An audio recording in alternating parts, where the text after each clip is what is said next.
Hello dear students, class 11 के chapter 2 में सांख्यिकी के आंकड़ों का संग्रह, जिसमें आपने पढ़ा था कि प्राथमिक और द्वितीयक आंकड़े क्या हैं, अनुसंधान क्या है और अनुसंधान का आयोजन किस तरह से किया जाता है। आज इसके अगले भाग में हम देखेंगे कि प्राथमिक आंकड़ों का संग्रह किस तरह से किया जाता है। प्राथमिक आंकड़े उसको संग्रह करने के लिए एक बहुत जरूरी चीज है प्रश्नावली।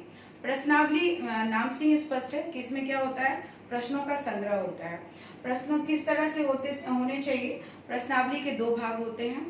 अच्छी प्रश्नावली जिसमें दो भाग में अनुरोध पत्र या कवरिंग लेटर जो पहले भेजते हैं उसमें ऊपर में लिखा होना चाहिए कि अनुसंधान कर्ता का नाम क्या है और ये किस उद्देश्य से किया जा रहा है, और अनुरोध भी किया जाता है कि आप प्लीज इसे अच्छी तरह ठंडे दिमाग से इसका उत्तर दें, ईमानदारी के साथ उत्तर दें। ये अनुरोध लेटर भी लिखा जाता है। उसके बाद आता है प्रश्न। प्रश्न किस तरह से होने चाहिए, ये बहुत जरूरी है। प्रश्नों को क्या होना चाहिए, सीमित संख्या में होने चाहिए। बहुत ज्यादा जब प्रश्न होंगे तो वो क्या होंगे, किसी भी उत्तरदाता या रिस्पोंडेंट के लिए बहुत मुश्किल हो जाएगा कि इतने लंबे, वो अनमने ढंग से क्या करेगा, आंसर करेगा। तो ये निश्चित होना चाहिए कि सीमित संख्या में वो प्रश्न हो। उसके बाद है क्या है, सरल, साफ और घुमावदार प्रश्न नहीं होने चाहिए। प्रश्नों का क्या है, जो डायरेक्ट पूछे जाए, जो आपको अनुसंधान के उद्देश्य की पूर्ति करे। आप किसी चीज का सर्वे कर रहे हैं तो डायरेक्ट उसके आंकड़े लीजिए। इधर उधर घुमा फिरा के आंकड़े लेने से क्या होता है कि वो या तो प्रश्न कोई समझ नहीं पाएगा या सही उत्तर नहीं मिल पाएगा। उसके अलावा उद्देश्य के अनुसार होने चाहिए। जो हमारा अनुसंधान का उद्देश्य है उसके अनुसार ये वो प्रश्न भी संरचित होने चाहिए। इसका मैं उदाहरण इसमें बताऊंगी। उसके अलावा तार्किक रूप से सुव्यवस्थित होने चाहिए।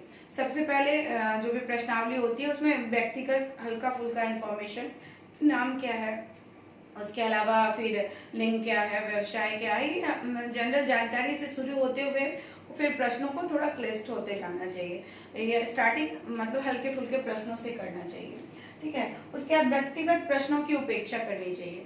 अगर आप किसी कंपनी का सर्वे कर रहे हैं तो ये कोई भी नहीं बताना चाहेगा कि आपके इनकम का सोर्स क्या है, आप किधर किधर इन्वेस्ट किए हो, ये कि बहुत अंदरूनी बात कोई भी नहीं बताना चाहेगा। तो इस तरह के व्यक्तिगत प्रश्न है या फिर कोई इंटरनल जो है प्रश्न, उससे बचना चाहिए। उसके अलावा जटिल प्रश्न को टिप्पणी द्वारा स्पष्ट करना चाहिए। अगर कोई प्रश्न लग रहा है कि ये बहुत ज्यादा कठिन है, जो कॉमन लोगों को समझ में नहीं आएगा, तो उसको स्टार मार्क दे करके उसको टिप्पणी द्वारा उसको क्लियर कर देना चाहिए। उसके बाद ज्यादातर हाँ या नहीं वाले प्रश्नों का उत्तर ही देना चाहिए सर्वे में।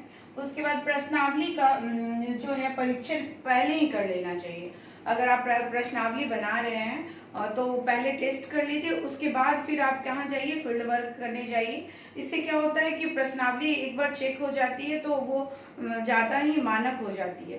तो इस तरह पहले ही उसको क्या कर लेना चाहिए, प्री टेस्ट कर लेना चाहिए। जैसे विद्यार्थियों का ही इंटेलिजेंस टेस्ट आप ले रहे हैं तो पहले आप अपने क्लास के बच्चों का ही आप ले लीजिए टेस्ट। उसके बाद वो ढेर सारे स्कूलों का आंकड़ा अगर इकट्ठा करना चाह रहे हैं तो फिर उस प्रश्नों का मतलब अगर उसमें देखा जाए कि अगर कोई क्वेश्चन है जिसे विद्यार्थी देने में असमर्थ रहता है तो उस तरह के प्रश्न को हटा देना चाहिए।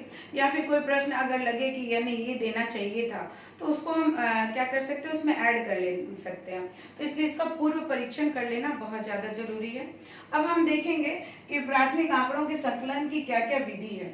प्रश्नावली जब बन गई उसके बाद हम किस तरह से उसे संकलित करते हैं आंकड़े लेकर के। पहला है प्रत्यक्ष व्यक्तिगत अनुसंधान, यानी कि डायरेक्ट पर्सनल इन्वेस्टिगेशन। नाम से स्पष्ट है कि आप प्रत्यक्ष व्यक्तिगत या सीधे फेस टू फेस जाकर के किसी व्यक्ति के साथ हम क्या करते हैं, क्वेश्चन ले जाते हैं।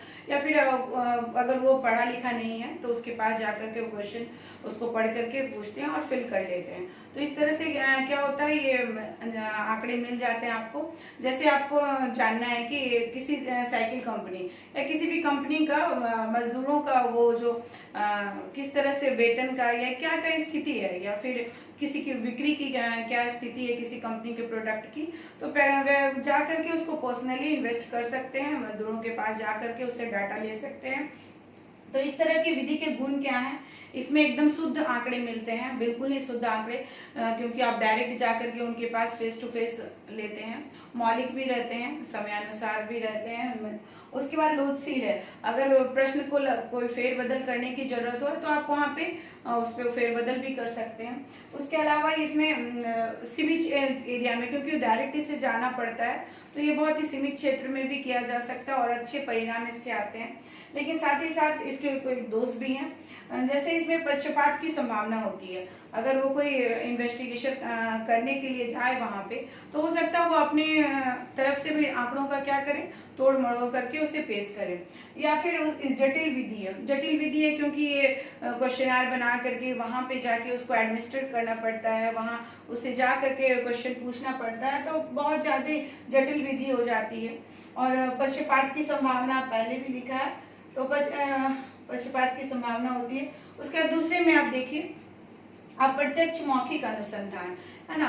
इसमें क्या करते हैं, डायरेक्ट जाकर के आप आंकड़े नहीं लेते हैं। जैसे कहीं चोरी डकैती हो गई, तो आप डायरेक्ट जाकर के तो उस चोर से नहीं पूछेंगे कि भैया चोरी किया, कैसे किया, ये किया, तो वो आंकड़े तो वो देगा नहीं। तो इसके लिए क्या है कि आसपास के लोगों से मतलब पूछा जाएगा कि हाँ ये चोर आया, कब आया, कितने बजे आया, क्या क्या ले गया।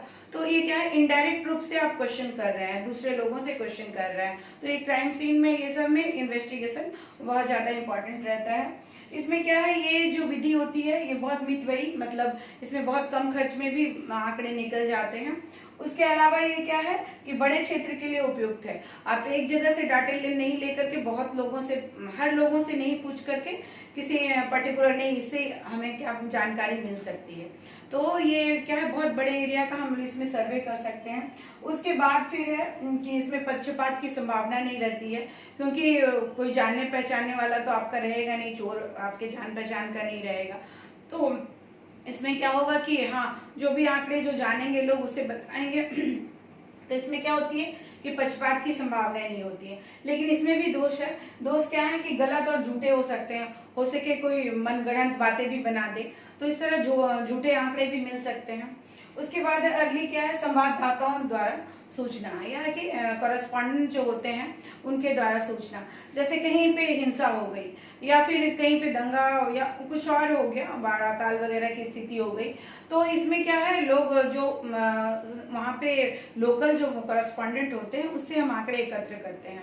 इस तरह के आंकड़े क्या होते हैं, मितव्ययी होते हैं, क्योंकि वो कॉरेस्पॉन्डेंट फटाक से बता देते हैं। तो इस तरह के आंकड़े मितव्ययी होते हैं और बहुत जल्दी मिल जाते हैं, और नियमित और विस्तृत होते हैं। यहाँ मतलब नियमित इसलिए होते हैं कि वहाँ रेगुलर कॉरेस्पॉन्डेंट जो है उस पर नजर रखे रहते हैं, और एरिया कवरेज एरिया भी ज्यादा होता है इसका। उसके अलावा दोष क्या है, इस तरह के आंकड़ों में समरूपता नहीं होती है। कोई कुछ डाटा दे रहा है, कोई कुछ डाटा दे रहा है, तो उसको डाटा को जो एक तरह से फॉर्म करने में, उसका रिजल्ट निकालने में थोड़ी मुश्किल आती है। इसलिए ये इसमें आंकड़ों में समरूपता नहीं होती है, और इसमें सिर्फ अनुमान लगाया जा सकता है कि हाँ इतनी कैजुअलिटी हुई, बाढ़ आई तो इतने लोग ऐसे हुए। तो ये अनुमान का इसमें ज्यादा महत्व होता है, और पक्षपात की भी इसमें संभावना हो सकती है, आंकड़े को तोड़ मरोड़ के पेश किया जा सकता है। उसके बाद आप देख रहे हैं डाक द्वारा प्रश्नावली भेज करके। आप खुद से हर जगह तो जा नहीं सकते, बहुत दूर दूर का सर्वे करना है। मान लीजिए पूरे इंडिया का डाटा अगर हमको कलेक्ट करना है, तो क्या करें, क्वेश्चनर को क्या करेंगे, डाक के थ्रू उसको भेज देंगे और रिक्वेस्ट करेंगे कि हमें लौटा दिया जाए नियत समय पे। तो इसमें इसके गुण क्या है कि बहुत बड़े क्षेत्र के लिए उपयुक्त होता है। बहुत बड़े क्षेत्र के लिए उपयुक्त होने के साथ साथ ये बहुत मितव्ययी होता है, क्योंकि कॉरेस्पॉन्डेंट खुद नहीं जा करके और बहुत सारे लोगों को ना लगा करके सिर्फ एक क्वेश्चनर से काम बन जाता है। उसके बाद आंकड़े अगर वो फिल करके रिटर्न कर देते हैं तो आंकड़े रिलायबल भी हो सकते हैं। लेकिन इसमें क्या है कि ये शिक्षित वर्ग तक ही निश्चित हो सकता है। जो अनपढ़ लोग हैं तो वो डाटे तो फिल कर नहीं सकते हैं, इसलिए वो डाक द्वारा प्रश्नावली दे करके कोई फायदा नहीं होता है। तो पढ़े लिखे लोगों का होना बहुत जरूरी है। उसके अलावा फिर क्या होता है कि ये लोचशील नहीं है। अगर आप भेज दिए, वो क्वेश्चन समझ में नहीं आ रहा है, तो फिर क्या होगा कि वो आप उसको चेंज नहीं कर सकते हो। उसके अलावा कोई कोई होते हैं कि क्वेश्चन आया आपके पास आया, लेकिन वो लोग लौटाने में बार बार रिक्वेस्ट करना पड़ता है, नहीं आप क्वेश्चन आयर फिट करके उसको भेज दीजिए, तो बहुत टाइम टेकिंग हो जाता है। डाटे हो सके डिटेरियोरेट हो जाए, अलग ही मायने निकल जाए, तो इस तरह से क्या होता है, इसमें बहुत ज्यादा समय लगता है। अगली विधि है गणकों द्वारा प्रश्नावली भेज करके। तो इनोमरेटर एक खास तरह से ट्रेंड किए जाते हैं कि हाँ इस क्षेत्र में हमें इस तरह के डाटे लेना चाहिए। जैसे किसी बीमारी का संग्रह, कोरोना काल में बहुत सारे लोगों को ट्रेंड करके सर्वे किया जा रहा है कि इस तरह के डाटे हमें चाहिए। तो इस तरह के डाटे में क्या है कि गण प्रश्नावली को लेकर के जाते हैं एनुमरेटर, और इसमें क्या होता है कि ये जो प्रणाली होती है अशिक्षित लोगों से भी इसमें आंकड़े मिल सकते हैं। यानी कि प्रश्नावली कोई जरूरी नहीं है कि आप क्या कहते हैं हर कोई खुद ही भरे, लेकिन इसमें आप खुद ही बोल सकते हैं, गणक खुद क्वेश्चन कर करके खुद से उससे भर सकते हैं। उसके बाद आंकड़े जो बताए जाते हैं विश्वसनीय होते हैं। उसके अलावा जटिल प्रश्नों के भी क्या होते हैं, इसमें उत्तर मिल जाते हैं। अगर ये प्रश्न समझ में नहीं आता है तो गणक द्वारा समझा दिया जाता है कि नहीं इसके बारे में ऐसे बताइए वैसे बताइए। तो हर तरह से ये क्या होती है आंकड़े हमें मिल जाते हैं। लेकिन इसके दोष भी हैं। ये महंगी विधि होती है। महंगी विधि इन द सेंस कि इतने सारे गणकों को या एनुमरेटर को हमें क्या करना पड़ता है, ट्रेन करना पड़ता है, और उसके लिए हमें पैसा खर्चना पड़ता है।